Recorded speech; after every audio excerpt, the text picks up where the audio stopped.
오늘 11월 22일 추수감사주일입니다. 여러분 해피 땡스기빙. 오늘 함께 보실 하나님 말씀은 고린도후서 4장 7절에서부터 끝절 18절까지 있는 말씀입니다. 고린도후서 4장 7절에서 18절 제가 대표해서 읽도록 하겠습니다. 우리가 이 보배를 질그릇에 가졌으니 이는 심히 큰 능력은 하나님께 있고 우리에게 있지 아니함을 알게 하려 함이라. 우리가 사방으로 우겨쌈을 당하여도 쌓이지 아니하며 답답한 일을 당하여도 낙심하지 아니하며 박해를 받아도 버림받지 아니하며 거꾸러뜨림을 당하여도 망하지 아니하고 우리가 항상 예수의 죽음을 몸에 짊어짐은 예수의 생명이 또한 우리 몸에 나타나게 하려 함이라. 우리 살아있는 자가 항상 예수를 위하여 죽음에 넘겨짐은 예수의 생명이 또한 우리 죽을 육체에 나타나게 하려 함이라. 그런즉 사망은 우리 안에서 역사하고 생명은 너희 안에서 역사하느니라. 기록된 바 내가 믿었으므로 말하였다 한 것 같이 우리가 같은 믿음의 마음을 가졌으니 우리도 믿었으므로 또한 말하노라. 주 예수를 다시 살리시니가 예수와 함께 우리도 다시 살리사 너희와 함께 그 앞에 서게 하실 줄을 아노라. 이는 모든 것이 너희를 위함이니 많은 사람의 감사로 말미암아 은혜가 더하여 넘쳐서 하나님께 영광을 돌리게 하려 함이라. 그러므로 우리가 낙심하지 아니하노니 우리의 겉사람은 낡아지나 우리의 속사람은 날로 새로워지도다. 우리가 잠시 받는 환난에 경한 것이 지극히 크고 영원한 영광에 중한 것을 우리에게 이루게 함이니 우리가 주목하는 것은 보이는 것이 아니요 보이지 않는 것이니 보이는 것은 잠깐이요 보이지 않는 것은 영원함이로다. 아멘. 여러분, 2020년 추수감사주일을 맞았습니다. 어느덧 한 해를 마무리하고 정리해보는 시간이죠. 2020년을 요약하라면 역시 코로나를 피해갈 수가 없습니다. 코비드-19이 2020년을 상징하는 단어이겠죠. 영국의 총리와 미국의 대통령, 브라질 대통령, 캐나다의 총리, 찰스 왕세자, 우크라이나 정교회 대주교 등등이 확진자가 되어서 입원을 해야만 했던 해였습니다. 코로나는 왕실이나 귀천을 가리지 않았고 건강한 사람들도 코로나를 피해갈 수 없었습니다. 축구스타 크리스티안 호날두, 또 브라질의 네이마르, 또 테니스의 세계 1위 조코비치, 육상선수 우사인 볼트, LA 다저스의 저스틴 터너 등이 확진자가 되었습니다. 영화배우 톰 행스 등 직업도 가리지 않았습니다. 일본의 코미디언이었던 시무라 켄, 그리고 미국의 영화배우 마크 블럼 등은 코로나로 사망했고 남들을 즐겁게 하는 일을 가졌던 사람들에게도 이 죽음은 예외가 없었습니다. 종교나 인종을 초월해서 바이러스는 차별하지 않았습니다. 스님도 돌아가시고 목사님들도, 정교의 주교도, 이슬람의 이맘들도 다 사망에 이르렀습니다. 한 명도 피해갈 수가 없었습니다.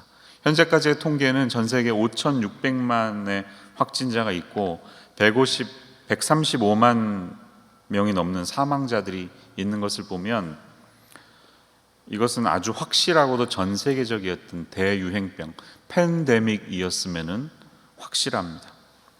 코로나 사태가 터진 1월 말 이후 우울한 소식으로 일관되었던 지난 한 해였습니다. 중국 우한에서 시작한 전염병은 이태리, 프랑스 등의 유럽을 돌더니 미국 뉴욕으로 넘어와서 도시를 마비시켰고 미국 전역을 주기적으로 돌면서 사회 전체를 마비시켜버리고 말았습니다. 전염병으로 인한 모든 사회적인 모임의 중단, 예배를 포함한 모든 종교시설도 닫을 수밖에 없었고 지금도 마찬가지입니다. 미국에는 그뿐만 아니라 인종 갈등으로 인해서 여름 내내 긴 세월 동안 우리는 다양한 시위와 폭동 등을 경험하기도 했고 사람들 안에 있는 정의에 대한 목마름으로 사회가 들썩이는 것을 지켜보았습니다. 또 미국 대선을 앞두고 마스크를 쓰느냐 마느냐로 정치적으로 의견이 나뉘게 되어서 쓸데없는 국가적인 어떤 낭비를 경험하기도 했습니다. 그뿐만 아니라 자연계의 이상적인 징후들을 보면서 우리 모두는 힘든 시간을 보냈습니다. 베이 지역의 여름에는 산불로 인해 호흡이 곤란할 정도의 어려운 시간을 보내기도 했고요. 세상은 마치 냄비가 끓듯이 온갖 자연계의 이상적인 현상으로 가득했습니다. 동아프리카와 인도에서는 메뚜기 떼들이 모든 곡물을 휩쓸어 가기도 했고요. 미국의 남쪽 카리비안 해에서는 역사상 정말 숫자를 셀 수 없을 만큼의 많은 태풍이 발생해서 가장 많은 태풍의 피해를 본 한 해이기도 합니다. 하늘에서는 수많은 새떼들이 몰려와서 떼죽음을 당하는 것을 우리가 보기도 했고, 영문도 모른 채 돌고래 떼들이 갑자기 바닷가에 죽은 채로 떠밀려 오기도 했습니다.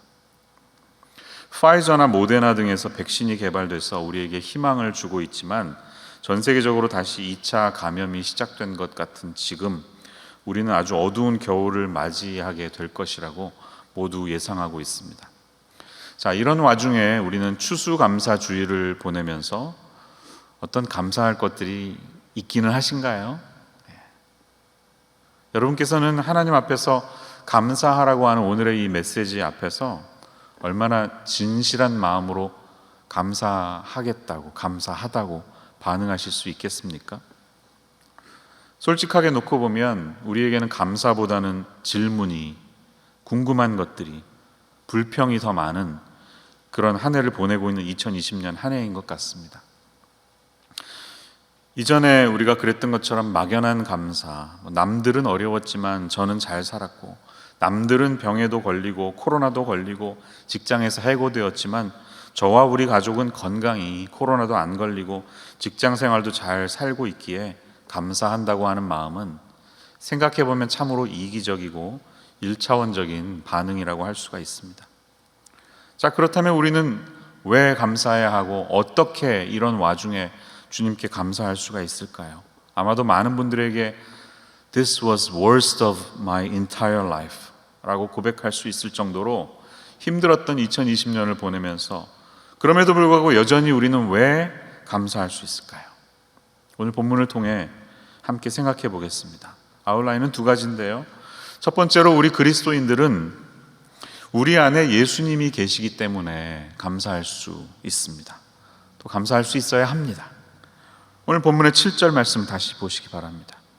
우리가 이 보배를 질그릇에 가졌으니 이는 심히 큰 능력은 하나님께 있고 우리에게 있지 아니함을 알게 하려 함이라. 우리 안에 보배가 있다고 이렇게 고백하고 있습니다. 이 보배는 당연히 예수 그리스도이십니다. 바울 사도와 디모데는 우리라고 표현하죠. 이 고린도후서 1장 앞부분에 보면 바울과 디모데가 저자인 것을 알 수가 있습니다. 그들은 자신의 사도성을 의심하면서 자신들을 도무지 목사, 사도로 인정하지 않는 고린도 교회의 일부 교인들에게 비록 자신들이 이렇게 말도 안 되게 거절당하고 인정받지 못하고 여러분들 앞에서 고생하고 있지만 이 고생이 절대로 의미 없는 것이 아닌 것을 잘 안다고 말하는 것입니다. 자신의 사도의 직분이라는 것은 너무나 귀한 것이기 때문에 결코 낙심하지 않겠다고 바울은 결심합니다. 4장의 1절이 그 내용이에요. 그러므로 우리가 이 직분을 받아 긍휼하심을 입은 대로 낙심하지 아니하고 라고 말하고 있습니다. 복음을 전하다가 무시를 당하거나 누군가에게 모욕을 당해보신 경험이 있는 분들은 아마 이 말씀에 위로를 받으셔야 될 겁니다. 복음을 전하는 일은 영광스러운 직분입니다. 우리는 내가 가진 어떤 물건을 팔거나 서비스나 지식을 파는 비즈니스 하는 사람들이 아니죠. 5절에서 바울은 말합니다. 우리는 우리를 전파하는 것이 아니라 오직 그리스도의 예수의 주되신 것, 또 예수를 위하여 우리가 너희의 종된 것을 전파한다고 말합니다. 자기 자신을 선전하기 때문에 선전하기 위해서 지금 하는 것이 아니라는 것입니다. 이에 대한 자부심이 대단합니다. 바울과 디모데는. 여러분, 우리는 어떤 생명보험이나 화재보험을 남들 앞에서 팔고 있는 것이 아닙니다. 복음의 비밀은 한 인간의 영원한 미래를 좌지우지할 수 있는 결정권을 가진 아주 중대한 메시지이기 때문에 우리는 결코 낙심해서는 안 됩니다. 여러분, 복음을 누군가에게 전하다가 어려움 당하거나 무시당한 적이 있으시다면 여러분 괜찮습니다. 오늘 힘내십시오. 내 자존심이 절대로 꺾일 필요가 없습니다. 왜? 내가 깨달은 나의 지식을 전하는 게 아닙니다. 나의 자존심을 전하는 게 아닙니다. 우리는 하늘로부터 받은 하늘의 지혜를 얻은 그 메시지를 전하는 사람들이기 때문입니다. 여러분, 내가 비록 연약하지만 내 연약함이 아니라 연약함 안에 있는 이 놀라운 메시지를 전하는 사람들이라는 사실을 잊지 마시기를 바랍니다. 이 복음의 비밀을 우리 스스로 깨달은 것이 아니에요. 오늘 본문의 6절 말씀처럼 어두운 데에 빛이 빛이라 말씀하셨던 그 하나님께서 예수 그리스도의 얼굴에 있는 하나님의 영광을 아는 빛을 우리 마음에 비추어 주셨다, 이렇게 말합니다. 하나님께서 우리에게 빛을 비추어 주셨기 때문에 우리가 복음을 깨달을 수 있었던 것입니다. 그러므로 우리는 나의 지식, 내가 얻은 나를 전하는 사람들이 아니라 내 안에 계신 보물, 그 보물 예수님을 전하는 사람들임을 잊지 마시기를 바랍니다. 크리스찬이란 그 말 그대로 Christ is in me and I am in Christ, 이 놀라운 역설적인 진리를 깨닫고 삶 속에서 그 사실을 경험하고 살아가는 사람들이 크리스찬입니다. 코로나 때문에 많이 낙심하셨습니까? 지금도 낙심하고 계십니까? 이 긴 기간을 보내면서 어느덧 신앙생활을 하지 않고 있는 자신의 모습을 보면서 내가 정말 크리스찬인지 의심이 드셨습니까? 내가 이렇게 게으르게 살아도 과연 크리스찬이라 할 수 있을까 하는 의심이 드시기도 했습니까? 여러분, 그런 낙심했던 우리의 마음조차도 하나님 앞에서 보잘것없는 질그릇에 불과합니다. 값비싸지 않습니다. 그리 내세울 것이 없습니다. 그러나 그 질그릇 속에 보물이 담겨 있다는 사실을 잊지 마십시오. 여러분 안에 계신 그리스도는 대면이든 비대면이든 상관하지 않으시고 언제와 우리와 만나주시고 우리 안에서 일하시는 존귀하신 분이십니다. 그 보물이신 주님이 우리를 만나주셨을 때 우리와 같은 평범한 사람들이 어떻게 변화됐는지를 언제나 잊지 마시기를 바랍니다. 보물 때문에 우리가 존귀하게 되는 것입니다. 성경에도 많은, 역사에도 많은 그런 사람들이 등장합니다. 베드로는 평범한 어부에 불과했지만 시간을 지나 나중에 예수님의 수제자가 되었습니다. 보배가 그에게 담겨 있었기 때문입니다. 아프리카의 선교사였던 데이빗 리빙스턴은 이 팔에 장애가 있어서 육신적으로는 질그릇 같은 그런 상황이었지만 그가 선교에 성공할 수 있었던 이유는 예수님이 그와 함께 해주셨기 때문입니다. 존 웨슬리 목사님은 어려서부터 폐병을 앓았고 얼굴에도 상처 자국이 많았다고 합니다. 그러나 그의 질그릇 같은 모습에 예수 그리스도가 담겨 있었기 때문에 그는 놀라운 영적인 거장이 되었던 것입니다. 헬렌 켈러는 볼 수도 들을 수도 말할 수도 없는 이 삼중고의 어려움을 겪었지만 그 속에 예수 그리스도가 있었기 때문에 장애인들의 히어로가 되었습니다. 흐르는 물을 그대로 두면 강물이 되어서 바다로 흘러갑니다. 그렇지만 그 물을 막게 되면 전기도 일으키고 논과 밭에 용수로 이용할 수도 있지 않습니까? 우리의 육신은 점점 쇠약해져서 그대로 두면 물이 흐르듯이 그냥 흘러가 버리고 맙니다. 그러나 그렇게 썩을 수밖에 없고 질그릇에 불과한 우리의 삶에 예수 그리스도를 채워서 하나님께 올려드리면 주님은 우리의 그런 삶을 통해 영광을 받으신다는 사실이에요. 사랑하는 성도님, 이제 온라인으로 전환된 예배로 인해서 낙심하셨습니까? 우리가 모이지 못하는 것에 절망하셨습니까? 집에만 갇혀있는 가택연금 아닌 가택연금을 당하면서 한없이 우울해져 계십니까? 가만히 아무것도 하지 않고 계시면 점점 더 우울해지실 것입니다.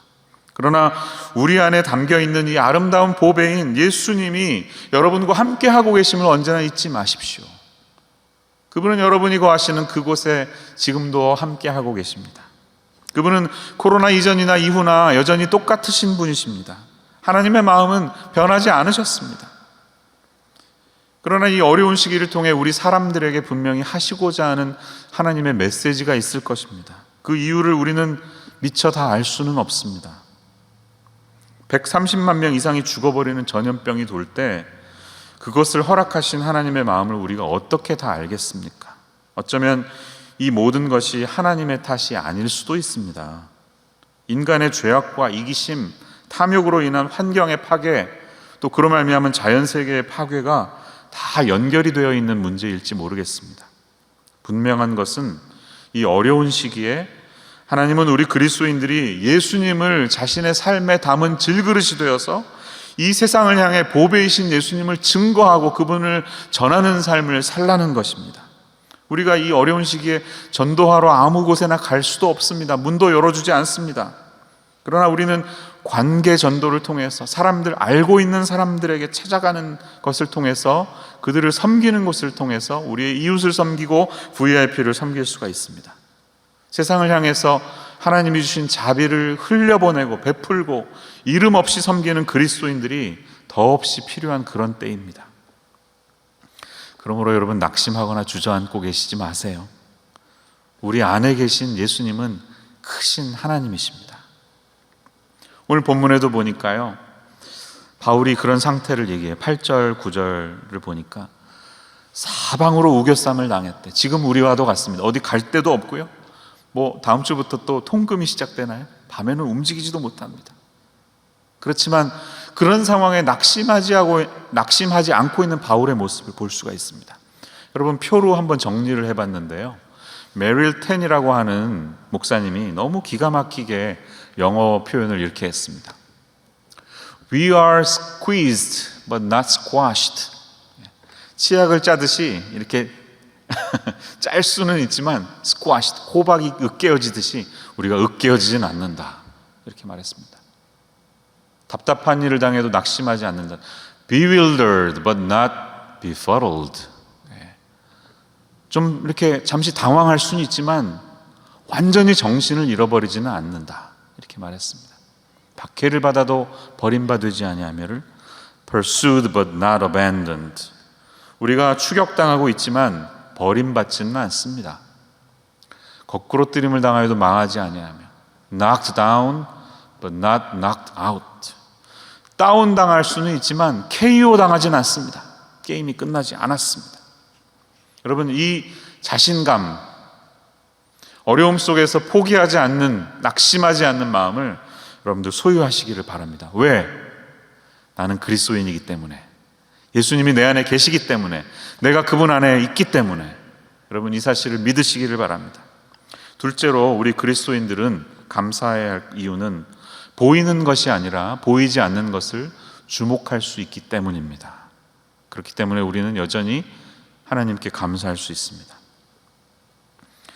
여러분, 오늘 설교 제목이 영원에 잇대어 살아갑시다잖아요. 그것은 제가 좋아하는 찬송가 9장에서 가져왔습니다. 영원에 잇댄다는 말 처음 들어보셨죠? 근데 이 김정준 목사님이라는 분이 쓰신 가사인데요, 찬송가 9장. 하늘에 가득 찬 영광의 하나님, 온 땅에 충만한 존귀하신 하나님, 생명과 빛으로 지혜와 권능으로 언제나 우리를 지키시는 하나님. 2절, 사랑이 넘치는 자비하신 하나님, 은혜가 풍성한 구원의 하나님, 참회의 심령에 평안을 주시옵고 죄악과 허물을 용서하여 주소서. 3절 4절로 가면 우리의 현실에 연결되기 시작합니다. 하나님을 표현하는 것이 삶으로 연결됩니다.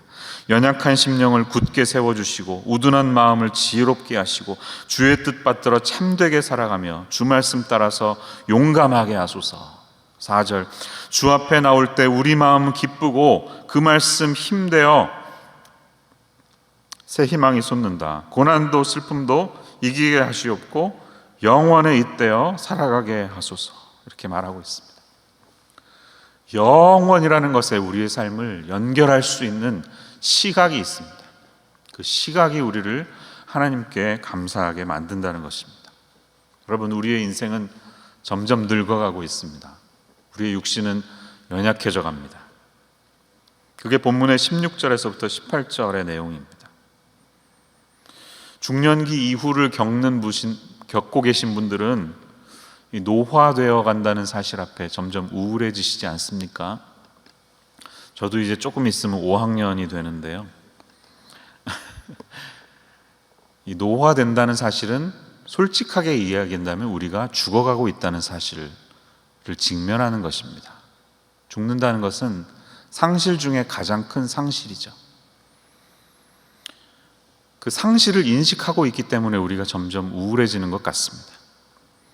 저도 이제 머리가 많이 빠지는 것은 많이 익숙해져서 그렇게 우울하진 않는데요, 예전에 비해서 이제 허옇게 머리카락이 변화한 모습을 볼 때는 약간의 상실감을 느끼게 됩니다. 내가 누굴 위해서 지금 이 마음고생을 하고 있나, 그런 질문을 할 때가 있습니다. 우리의 육신은 연약하기 때문에 코비드 19뿐만 아니라 수많은 바이러스와 질병과 암덩어리들이 우리를 갉아먹고 우리의 몸의 기관들을 나약하게 만들고 숨을 쉬지 못하게 만들고 심지어는 죽음에 이르게도 합니다. 그러나 우리가 이런 육신의 나약함에 좌절하거나 굴복해서는 안 됩니다. 왜 그렇습니까? 우리의 몸은 세월이 흐를수록 쇠약해져 갈 수밖에 없지만 인간에게는 결코 늙지 않는 우리의 속사람, 오늘 영어에 보니까 inner self, 속사람이 있기 때문입니다. 오늘 본문의 16절이 그걸 말하는 거예요. 그러므로 우리가 낙심하지 아니하노니 우리의 겉사람은 낡아지나 우리의 속사람은 날로 day by day 새로워지도다. 바울은 선포하고 있습니다. 여러분, 이 속사람이 무엇일까요? 속사람, 그것은 예수 그리스도 때문에 새로운 생명을 가지게 된 내 안에 있는 인격을 말하는 것입니다. 예수님과 함께하고 있는 인격, 그것이 속사람입니다. 이 새 생명은 우리에게 언제 시작이 됩니까? 예수님을 우리 마음에 모실 때 시작됩니다. 에베소서 3장 16절을 보시면 이렇게 표현해요. 그의 영광의 풍성함을 따라 그의 성령으로 말미암아 너희 속사람을 능력으로 강건하게 하시오며. 바울의 기도죠. 이 속사람이 어떻게 강건하게 된다고요? 성령으로 말미암아. 다시 말해서 성령님이 우리 안에 들어오실 때 그게 예수님을 영접하는 것과 같습니다. 강건하게 우리 속사람이 자란다고 말합니다. 여러분 보세요. 암덩어리나 이런 병들은 신자나 비신자나 피해갈 수 없이 다 누구에게나 찾아옵니다. 그러나 암덩어리도 할 수 없는 게 있습니다. 그것은 그리스도인의 속사람을 무너뜨리지는 못합니다. 암 환자인 그리스도인들에게도 이 겉사람은 썩어가지만, 부패하고 낡아가지만 그들 안에 있는 속사람은 날마다 새로워지며 우리를 강건하게 합니다. 암 환자들도 그들의 속사람은 강건하게 됩니다. 그 안에 계신 성령으로 말미암기 때문입니다. 눈에 보이는 몸, 눈에 보이는 육신의 건강 때문에 낙심하거나 포기하지 마십시오. 우리 그리스도인들에게는 눈에 보이지 않는 이 새로운 세계를 볼 수 있는 어떤 망원 렌즈가 껴진 거예요. 이 렌즈가 껴지니까 멀리, 먼 곳을 볼 수 있는 능력이 생긴 거예요. 믿기 전에는 몰랐는데 예수님을 믿고 나니까 더 멀리 보이기 시작합니다. 영원한 세계가 느껴지고 경험할 수 있는 그런 렌즈가 우리에게 껴진 겁니다. 여러분, 영생이 뭡니까? 영생. 죽고 나서 영원히 사는 게 영생일까요? 아니요, 성경은 그렇게 말하고 있지 않습니다. 부분적으로만 표현한 거예요. 영생은 우리가 예수님을 알고 그분을 마음속에 모시는 순간 영생이 시작됩니다. 영생은 시간적인 개념이라기보다는 관계적인 개념입니다. 예수님과 함께하는 그 관계, 그것이 계속되고 지속되고 깊어지는 것이 바로 영생입니다. 그래서 요한일서 5장 11절에서 13절은 이렇게 우리에게 말하고 있어요. 보세요. 집에 계신 분들이 같이 읽어보세요. 시작. 또 증거는 이것이니 하나님이 우리에게 영생을 주신 것과 이 생명이 그의 아들 안에 있는 그것이니라. 아들이 있는 자에게는 생명이 있고 하나님의 아들이 없는 자에게는 생명이 없느니라. 내가 하나님의 아들의 이름을 믿는 너희에게 이것을 쓰는 것은 너희로 하여금 너희에게 영생이 있음을 알게 하려 함이라. 이렇게 말합니다. 여러분, 너희에게 영생이 있음을 알게 하려 함이라. You have the eternal life. 현재 동사가 있어요. 이미 영생을 여러분이 가지고 있는 것을 내가 알려주고 싶다. 이렇게 요한 사도가 말하고 있습니다. 영생이 뭐라고요? 예수님을 아는 것, 그분을 모시고 있는 것, 그분과 관계를 누리는 것이 영생이라니까요. 요한복음 17장 3절 한번 보세요. 이건 예수님의 기도죠. 예수님의 말씀입니다. 영생은 곧 유일하신 참 하나님과 그가 보내신 자 예수 그리스도를 아는 것이니이다. 예수님이 이렇게 확인해 주시지 않았습니까? 영생은 그저 시간적으로 오랫동안 사는 것이 아니라 하나님과의 관계가 지속되는 것을 말하는 것입니다. 그것은 여러분, 우리가 죽은 후 이후부터 시작되는 게 아니라 이미 살고 있는 지금 여기에서부터 시작이 되는 것입니다. 예수님을 친밀히 알고 그분과의 관계가 깊어지면 우리는 지금 여기에서부터 그 영원한 삶을, 영원을 지향하는 그런 삶을 살고 있는 거예요. 바울 사도가 그에게 찾아온 이 고난의 터널을 잘 지나갈 수 있었던 한 가지 비결이 있다면 그것은 이 영원을 주목하고 영원을 사모할 수 있었기 때문입니다. 바울은 자기 눈에 보이는 이 겉사람의 문제, 자신에게 찾아오는 환난의 문제에 주목하지 않았고 전혀 개의치 않았습니다. 왜 그랬을까요? 예수님과의 관계 속에서 이미 영생의 깊이를 많이 누리고 있었기 때문입니다. 그 깊이를 그는 17절 말씀을 보면 영광의 중한 것이라고 말하고 있습니다. An eternal weight of glory beyond all comparison. 그 무엇과도 비교할 수 없는 영광의 무게라고 말합니다. 여러분, 이 그리스도인들은 이 영광을 경험한 사람들이 되어야 됩니다. 지난 주일에 저는 이 변화에 대해서 말씀드리면서 예수님이 제자들을 데리고 변화산에 올라가셨을 때 그 영광의 빛을 비추어 주셨다고, 잠시 동안 보여주셨다고 그렇게 말씀드렸죠.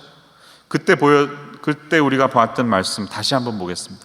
고린도후서 3장 18절에서 바울은 그 영광을 사모한다고 말했죠. 우리가 다 수건을 벗은 얼굴로 거울을 보는 것 같이 주의 영광을 보매 그와 같은 형상으로 변화하여 영광에서 영광에 이르니 곧 주의 영으로 말미암음이니라. 이 예수님의 영광을 자기가 사모한다고, 그리고 이미 누리고 있다고 그는 말하는 것입니다. 그래서 고린도후서 4장 6절, 오늘 본문이 있는 곳을 보면 이렇게 말하죠. 어두운 데 빛이 빛이라 말씀하셨던 그 하나님께서 예수 그리스도의 얼굴에 있는 하나님의 영광을 아는 빛을 우리 마음에 비추셨느니라 라고 말하고 있습니다. 여러분, 바울이 견딜 수 있었던 이유, 고난을 극복할 수 있었던 이유가 뭐라고요? 이 영광의 빛을 경험했기 때문입니다. 하나님의 영광의 무게가 무엇인지를 깨달았기 때문입니다. 여러분, 그 영광의 빛을 맛본 사람은 다시 이전의 어두움으로 돌아가지 않습니다. Never. 여러분, 집에 등을 LED로 갈아 끼시면 다시 빼가지고 백열등 끼시는 분 아무도 없죠. LED가 훨씬 좋잖아요. 비슷한 것입니다. 동굴 안에서 촛불을 켜놓고 살다가 동굴 밖에 나와서 막 강렬한 햇빛을 경험하면 여러분 다시 동굴로 돌아가지 않는 것입니다. 하나님의 이 영광을 경험한 사람들에게는 지금 자신이 경험하고 있는 어려움이 전혀 무겁게 느껴지지 않습니다. It's nothing, 아무것도 아닌 거예요. 그 영광을 이미 경험하고 체험했기 때문이에요. 그래서 그는 환난은 가벼운 것이라고 말하고 영광은 무거운 것이라고 비교하고 있는 것입니다. 자, 이제 말씀의 결론을 맺겠습니다. 우리가 보이지 않는 것을 주목한다는 것은 무슨 뜻일까요? 사랑하는 성도님, 요즘 여러분은 무엇을 주목하며 무엇을 사모하며 살고 계십니까?